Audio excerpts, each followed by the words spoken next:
ছাত্ররা তোমরা সবাই ভালো আছো, সুস্থ আছো? অষ্টম শ্রেণীর যে বাক্যের ভাব ও রূপান্তর যে অধ্যায়টা, তৃতীয় অধ্যায় আমরা যে শুরু করেছিলাম, তার সেকেন্ড ভিডিও পার্ট 2 এ তোমরা চলে এসো। দেখো, তোমরা তোমাদের বইটা বের করো। আমি গত ভিডিও এটা আমি করিয়েছিলাম, বাক্যের গঠনগত, অর্থগত, ভাব সব করিয়েছিলাম। এই সরল বাক্য, যৌগিক বাক্য, জটিল বাক্য এগুলো তোমাদের সিলেবাসে নেই। এই অর্থগতভাবে তোমরা প্রথমে যে বইয়ে দেখো যে অর্থভিত্তিক প্রকারভেদের অস্তার্থক বাক্য, নহার্থক বাক্য। দেখো তোমাদের টেক্সট বুকটা বের করো। টেক্সট বুকে দেখো শুরুতে আছে অস্তার্থক বাক্য ও নহার্থক বাক্য। সেটাই আজকে আমি তোমাদের পড়াবো। একটা বাক্য আমি লিখলাম, আমার বাড়ি যাওয়া সম্ভব নয়। আমার বাড়ি যাওয়া সম্ভব নয়, এই বাক্যটা নয়ার্থক বাক্য।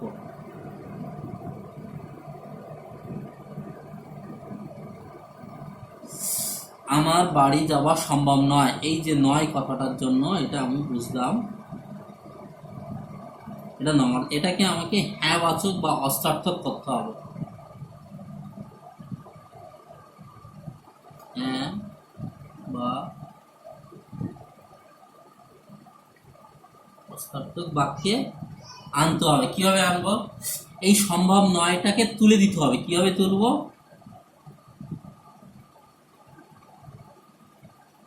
আমার যেটা আছে সেটা আমারটা আমি লিখলাম, বাড়িটা লিখলাম, যাওয়াটা লিখলাম। এগুলো তো কোনো চেঞ্জ হবে না, কোনো ক্রিয়াপদটা কিছু চেঞ্জ হবে। শুধু সম্ভব নয়টাকে অন্যভাবে লিখতে হবে, যেটা নয় থাকবে না কিন্তু অর্থ আগেই থাকবে। আমার বাড়ি যাওয়া সম্ভব নয়টা অসম্ভব। ভালোভাবে তোমরা বুঝে নাও। এই যে কথাটা লিখলাম, আমার বাড়ি যাওয়া সম্ভব নয়, এই নয়টা নয়ার্থক বাক্য। এটাকে আমি হ্যাঁ বাচকে আনবো, আমার বাড়ি যাওয়া অসম্ভব। তাহলে আমার নয়টা এখানে নেই, আমি পরিষ্কার ভাবে এটা বুঝতে পারলাম এটা হ্যাঁ বাচক বা অস্তার্থক বাক্য। ঠিক আছে, একটা উদাহরণ দিয়ে তোমাদের বুঝিয়ে দিলাম। তোমাদের বইয়ে দেখো কি আছে বা। তাহলে অস্তার্থক বাক্য আমরা কি জানবো? যে অস্তার্থক বাক্য আমাদের জানবো যে এখানে কোনো একটা স্বীকৃতি বা যেটাকে মধ্যে দিয়ে কোনো একটা হ্যাঁ বাচক ভাব থাকবে, আর নয়ার্থক মানে কোনো অস্বীকৃতি একটা ব্যঞ্জন ভাব থাকবে, যেটার মধ্যে অর্থগতভাবে অস্বীকৃতি করা বা না বা নয় থাকবে, এরকম একটা শব্দ থাকবে। সেটা এখানে দেওয়া আছে। দেখো, অস্তার্থক বাক্য বা হ্যাঁ বাচক বাক্যে, অস্তার্থক বাক্য বা হ্যাঁ বাচক বাক্যে গঠন যেমন অস্তার্থক বা সদর্থক হয়। গঠন মানে এটা, বাক্যের গঠন এটা। আমার বাড়ি যাওয়া অসম্ভব, এই হ্যাঁ বা অস্তার্থক বাক্য। তাই বলছে অস্তার্থক বাক্য বা হ্যাঁ বাচক বাক্যের গঠন যেমন অস্তার্থক বা সদর্থক থাকবে, মানে সঠিক অর্থ। সদর্থক, সদর্থক মানে সঠিক অর্থ। তেমনি অর্থের দিক থেকে এগুলো একটা স্বীকৃতি বা অর্থের দিক থেকে অর্থ স্বীকৃতি থাকবে। অপরদিকে নয়ার্থক বাক্যে নয়ার্থক গঠনের সঙ্গে অর্থগতভাবে কোনো কিছু অস্বীকৃতির ব্যঞ্জনা থাকবে, মানে গঠনের সঙ্গে অর্থের অস্বীকৃতি থাকবে। এই যে গঠন মানে এই নয়, এই বাক্যের সাথে নয়, না, নি এই কথাগুলো যুক্ত থাকে, এইটাকে বলে গঠন। আর অর্থগতভাবে একটা অস্বীকৃতির ব্যঞ্জনা থাকছে। বাংলা ভাষায় বাক্যকে নেতিবাচক করার ব্যাপারে প্রধান ভূমিকা নেয় দুটি শব্দ, না এবং নয়। এই নয়ার্থক বাক্যে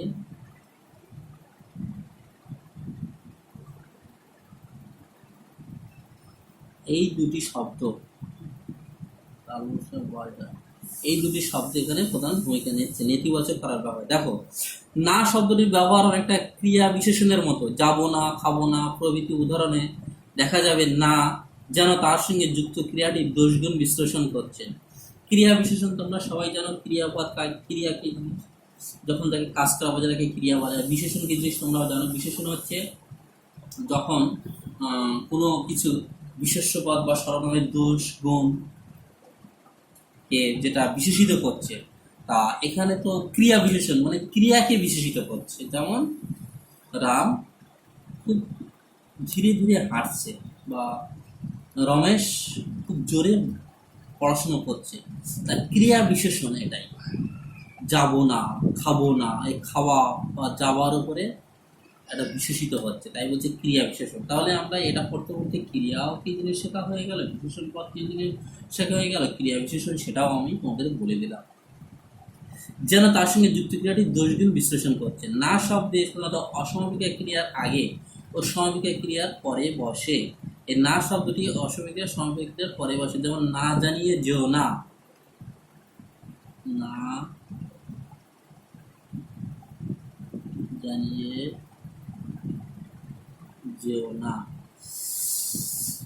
বলছে না জানে না। অবশ্য মনে রাখতে হবে প্রাচীন বাংলাতে না সমাপিকা ক্রিয়ার আগেই বসতো। এখানে না শব্দ ছিল অসমাপিকা ক্রিয়ার আগে, জানিয়ে যেও না, অসমাপিক ক্রিয়ার আগে না শব্দটি বসছে। কিন্তু এরা বলছে অনেক আগে প্রাচীন বাংলায় না সমাপিকা ক্রিয়ার আগে বসতো। শ্রীকৃষ্ণ কীর্তনে একটা দেখো, শ্রীকৃষ্ণ কীর্তনের এখানে কি বলছে, একটা বিখ্যাত একটা রচনায় নামের আদি মধ্যযুগের একটি বাংলা বইয়ে দেখবো এরকম বাক্য, সো এহি পথে মহাদানী না বলয়।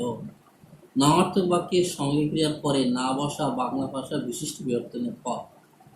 না শব্দের অতীতকালবোধক রূপ হলো নি, যেমন যাওনি, খাওনি, বলেনি প্রভৃতি অতীতকালে। শোনো, তোমরা তোমরা যারা ছাত্ররা আছো, তোমরা এই জিনিসটা অতটা তোমরা বুঝতে পারবে না, বা এটা না বুঝলেও চলবে। তোমাদের যেটা মূল, যেটা বোঝার জিনিস বা মূল যেটা জানতে হবে বা বুঝতে হবে, সেটা হলো তোমাদের এই অস্ত্রার্থক বাক্য কী জিনিস আর নঅর্থক বাক্য কী জিনিস। তাহলে আমি শর্টকাটে বলে দিচ্ছি। অস্ত্রার্থক বাক্য হলো যে বাক্যের ভিতরে হ্যাঁবাচক বা যার গঠন, যে বাক্যের গঠন গঠন বা অর্থের দিক থেকে একটা স্বীকৃতির ভাব থাকবে, সেটাকে বলা হয় অস্ত্রার্থক বাক্য। আর যে বাক্যের গঠনগতভাবে বা কোনো কিছু অস্বীকৃতির গঠনের সঙ্গে অর্থগতভাবে কোনো কিছু অস্বীকৃতির ব্যঞ্জনা থাকবে, মানে অস্বীকৃতি, সেটাকে বলা হয়, বা নয় বা না যুক্ত থাকবে, সেটাকে বলা হয় নামার্থক বাক্য।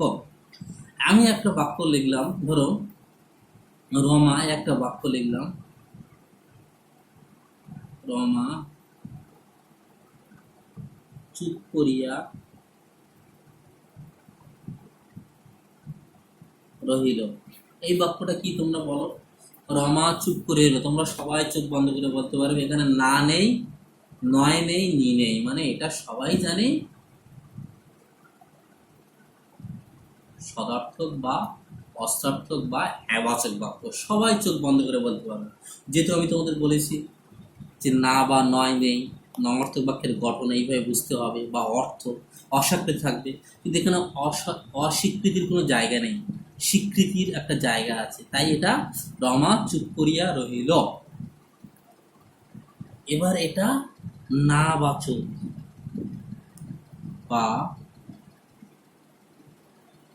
নঅর্থক বাক্যে নিয়ে যাও। কিভাবে নিয়ে যাবো দেখো, রমা যা আছে তাই, চুপটা হবে চুপ করিয়া রহিল। রমা কথা কহিল না, একই, মানে কিন্তু একই, কিন্তু গঠনটা আলাদা। এটা হচ্ছে গঠন, গঠনগত দিক। এই নাবাচক বাক্যের গঠনগত দিক এটা, এই নাবাচক বাক্যের গঠন, কিন্তু এর যে অর্থটা কিন্তু একই। এই দুটোরই অর্থ, এই দুটোরই অর্থ একই, অর্থ কিন্তু একই থাকবে,